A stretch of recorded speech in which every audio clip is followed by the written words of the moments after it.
نحمده ونصلي على رسوله الكريم اما بعد بسم اللہ الرحمن الرحیم السلام علیکم ورحمۃ اللہ وبرکاتہ۔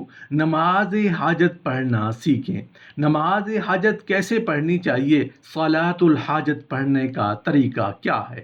صلاۃ الحاجت کی کتنی رکعتیں ہیں اور کیسے پڑھیں گے، اور یہ نماز کس وقت پڑھ سکتے ہیں؟ یہ تمام باتیں آج کی اس ویڈیو میں ہم آپ کے ساتھ شیئر کریں گے، جنہیں جان کر آپ کو اور ہمیں انشاءاللہ تعالی بہت فائدہ ہوگا۔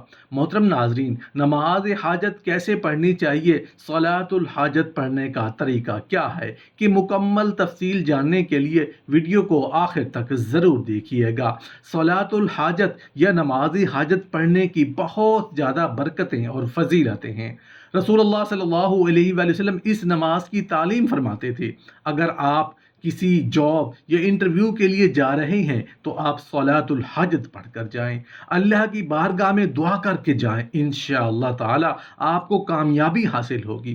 اسی طرح اگر آپ کسی بیماری میں مبتلا ہیں، اگر آپ نے کسی سے قرض لینا ہے، وہ تنگ کر رہا ہو، قرض واپس نہیں دے رہا ہو، یا کوئی بھی مسئلہ ہو، آپ صلاۃ الحاجت پڑھ کر اللہ جل شانہ سے دعا مانگیں اور اس کام کو جائیں گے تو انشاءاللہ وہ مسئلہ یا کام ہر صورت میں آپ کی منشا کے مطابق پورا ہو جائے گا۔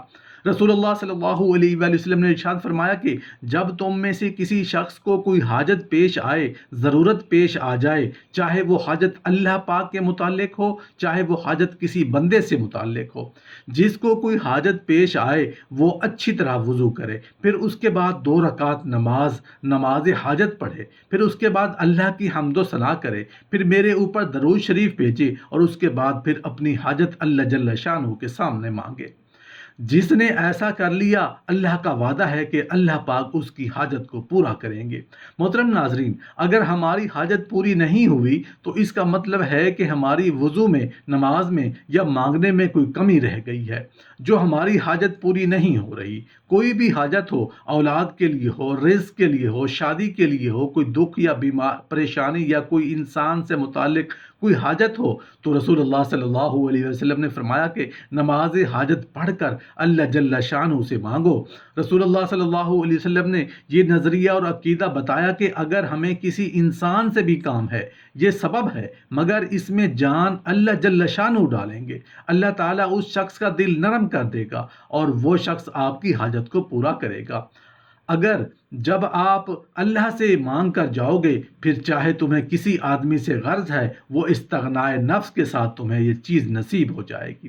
اگر آپ اللہ سے نہیں مانگو گے تو اس شخص کے سامنے آپ کو دبنا پڑے گا، جھکنا پڑے گا۔ ہو سکتا ہے کسی مجبوری میں آپ کسی سے کچھ مانگتے ہیں، وہ اپنے رویے یا زبان سے کچھ ایسا بول دے جس سے آپ کو ناگواری ہو۔ اس لیے رسول اللہ صلی اللہ علیہ وآلہ وسلم نے ارشاد فرمایا کہ تمہیں چاہے کوئی حاجت ہو، تم سب سے پہلے اچھی طرح وضو کرو، صرف نام کا وضو نہ ہو، فرائض مستحبات مکمل ادب کے ساتھ ادا کریں۔ اس وقت تمہارا یہ نظریہ ہو کہ اگر میں منہ دھو رہا ہوں تو یہ میرے گناہ دھل رہے ہیں، تاکہ تم پاک صاف ہو کر اللہ جل شانہ کے سامنے کھڑے ہوں۔ جس طرح سے آپ ظاہری پاکی حاصل کرتے ہو، اسی طرح باطنی پاکی بھی حاصل کرو۔ وضو اور غسل کے اندر یہ جان ہے کہ اگر اس کو صحیح طریقے سے ادا کیا جائے تو یہ تمہاری باطنی پاکی کا ذریعہ بنتا ہے۔ تم نیت کرو کہ میں اگر ہاتھ دھو رہا ہوں، منہ دھو رہا ہوں، بازو دھو رہا ہوں، سر کا مسح کر رہا ہوں یا پانی دھو رہا ہوں تو میرے گناہ دھل رہے ہیں اور میں پاک صاف ہو گیا ہوں۔ بسم اللہ کے وضو کرو اور طہارت کی نیت کرو، قبلہ رخ ہو کے کی کوشش کرو، بیٹھ کر وضو کرنے کی کوشش کرو۔ ان تمام آداب کو ملحوظ خاطر رکھتے ہوئے جب کوئی شخص وضو کرے گا تو پھر کام بنے گا۔ اللہ پاک کے دربار میں ہم درخواست پیش کرنے جا رہے ہیں۔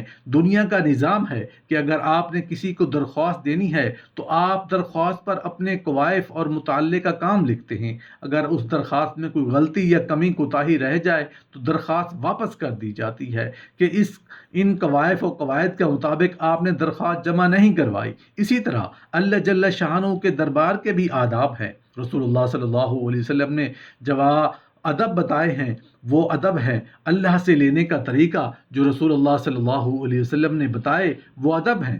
ہم سب اللہ کے محتاج ہیں۔ اگر ہم اپنے آپ کو محتاج سمجھیں گے اور اللہ کے سامنے کھڑے ہوں گے اور یقین اور امید کے ساتھ آؤ کہ ہم اللہ کے دربار میں کھڑے ہیں اور میری ضرورت کو صرف اللہ ہی پوری کریں گے۔